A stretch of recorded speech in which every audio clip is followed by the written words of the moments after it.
Welcome to 30 Minute Reviews. I am Adam. It is 14 degrees out with a wind chill below zero, and it is Saturday, and I'm not starting a new career change into being a weatherman. It's just my car is making ungodly noises because you know how when it gets really fucking cold, your car's just like, why the fuck are we doing this?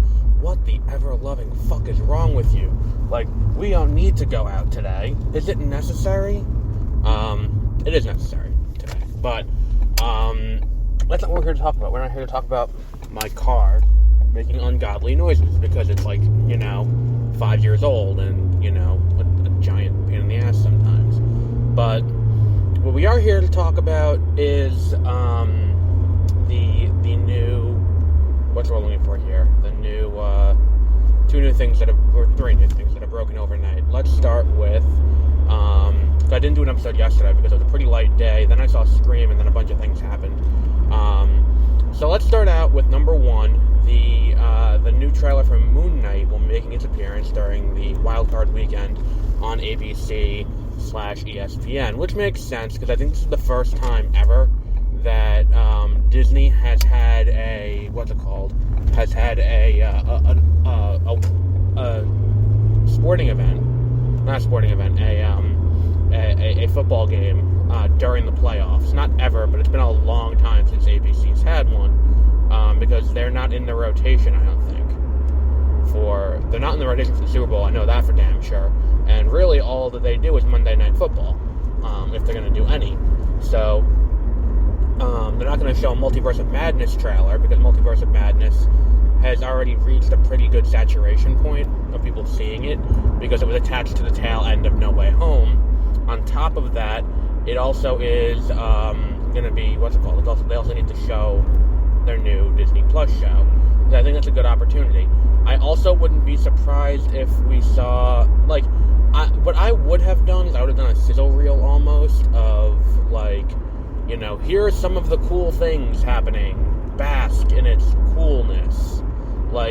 Here is, this. Here is some footage from Kenobi. Here is some footage from, the Loud House, which is coming back next month. Here's some I would have done that. Willow, I would have been here's all this cool stuff, not strictly the trailer for Moon Knight, but I would have done almost that's what we're doing. It's we're showing off all the stuff, not just some of the stuff. And I feel it is almost like a misfire. And I think it would have been a good opportunity to promote Turning Red, or Seeing Red, or whatever the hell the name of that movie is, going to Disney Plus, and not having to see it in a theater. So Moon Knight trailer will be coming Monday night, which means Tuesday we'll have a discussion of it, but Monday night will be Moon Knight.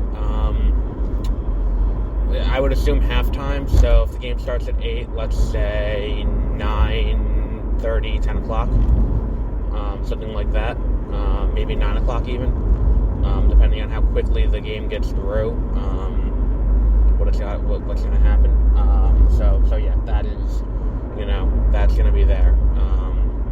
The game starts at 8:30 usually, or 8:20, so yeah, 9:30, 10 o'clock, something like that. Will be Moon Knight, the new Disney Plus Marvel Studios show, rumored to be launching in March. End of March is the presumed release date at this point, which makes sense. They don't show a trailer for stuff on Disney Plus until it's reasonably imminently coming out. It's not like a movie where it's they'll show you the trailer months out. With streaming, they tend to be very particular about, waiting until not the last possible second, but waiting until waiting until it's closer to release. I'm sure there's a marketing reason for that, but I'm not 100% certain what that would be. It's not really not my area of expertise. So the second thing, the next two things kind of dovetail together, unfortunately. First of which is they are doing Batgirl. And Batgirl is, actively filming right now. Michael Keaton is reprising his role as, as Bruce Wayne in that show. It appears that he'll be replacing, whether we know that, he'll be replacing Ben Affleck as the DC EU Batman, which makes sense. So that's all happening, and that's all fine and good and cool and all of that. We got our first look at the costume yesterday for Batgirl. I mean, the costumes on DC have not been great lately. I don't know if I'm the only one who's noticed that. Like, a lot of the costumes in Suicide Squad were not great. They looked kind of cheap. And I think that, like, the same thing goes for, like, the new Flash costume in the new movie. The same thing goes for what was the other one that's happening? What the fuck is the name of the movie that's coming out?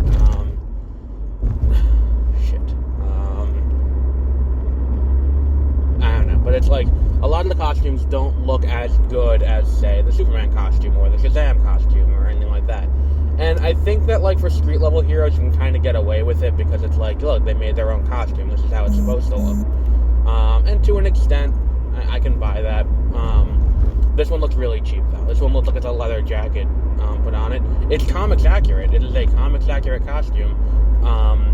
But it doesn't look like the kind of thing that a seasoned Bruce Wayne would be willing to let Barbara Gordon run around Gotham. And even if he doesn't know it's Barbara Gordon, I don't think he'd be willing to let anyone run around Gotham in that costume. So that's cool. But then the other thing that happened is yesterday there was a hashtag trending, Boycott Dc. And the reason for this is Snyder fans are angry about about the treatment of Zack Snyder, the treatment of Ben Affleck, the treatment of, Ray Fisher, and all of that. And look, I can buy that, it's like, here's the thing. Ben Affleck doesn't want to come back. No amount of hashtags is going to make him change his mind that he wants to come back. He lost a lot going through. Like, his mental state deteriorated. He went through a divorce. He had a lot going on during the shoot of Justice League. To say it was specifically how Warner Brothers was on the treatment of, on the set of Justice League and how they were towards Zack and towards all of that is disingenuous at best, because there's a lot of personal issues that were going into it too, and it's kind of like, look, if he doesn't want to do it anymore, if he doesn't want to revisit that anymore, then so be it. Actors leave roles all the time, and you know what? If he wants to have his sense of finality with this next movie, with the Flash, then fine. If that's what he wants to do, then so be it. Like, if he doesn't want to come back, you cannot petition and he will return. It is his choice. There is no, person who's going to be like, no, Ben, we need you to do this. You are going to do it. The fans demand it. He'll just be like, all right, well, that's cool. I'm not going to do it. So it's one of those things where it's like, it is really a disjoint from reality that's happening. Now, it has been 2 years since Ray Fisher has levied his allegations at this point. He has still yet to substantiate them in any way. And independent investigators have yet to release anything to substantiate it. And there is no evidence to substantiate his claim. Like, in cases of other people who have gotten into trouble for their sexual assault or racist comments, there's some paper trail. There's something that can be looked at and be like, here is the proof that this person did this thing. And because we can point to this one thing and say, look, here's how we know this happened, X, Y, and Z, this person should be ousted. And that's an important piece of this. If there is no concrete proof, then there is no way to move it along. And the comments that he said were not things that were necessarily wrong or racist. It's like, saying that they want him to play Cyborg more like Quasimodo is not racist. It's, pointing to a well-known piece of acting and saying, this is the look we want you to go for. Like, that's a normal thing. It's like using other performances as frames of references is a fairly normal thing in Hollywood and by directors. The look at, like, them making jokes about Cyborg's dick is not racist. It's been something that's been a thing since the beginning of comics, with the Thing and with the Hulk and, all of that. I mean, like, there's a joke about the Hulk's dick in multiple Marvel movies. Like, in Age of Ultron, Tony's calling out for Natasha and the Hulk, and he goes, "You guys better not be playing hide the zucchini," and that's a dick joke.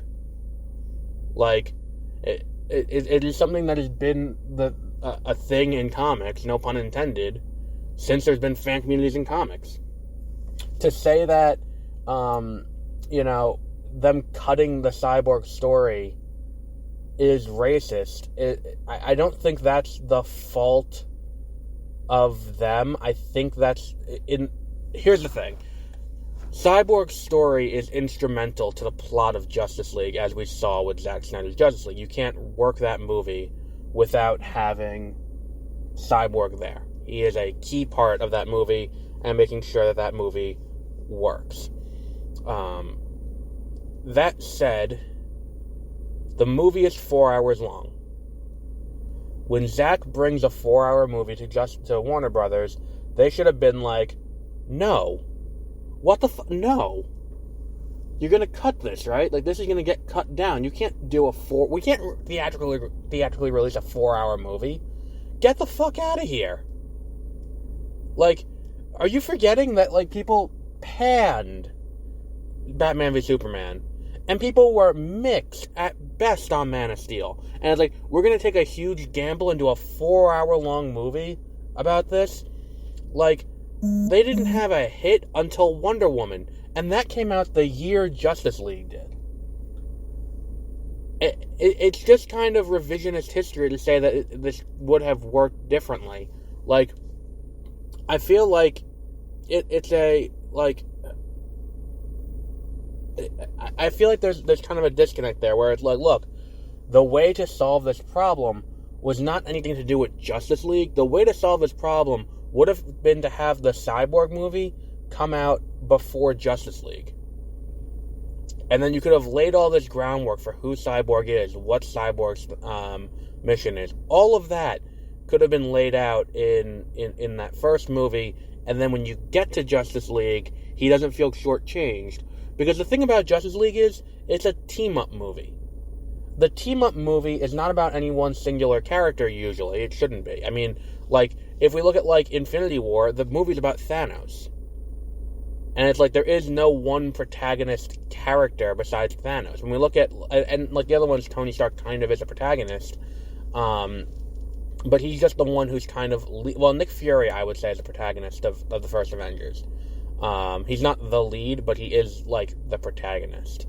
I would say that, Tony Stark is definitely the protagonist of the second one, and for Endgame, I would say it's Tony and Steve jointly. It really is Tony and Steve jointly in both.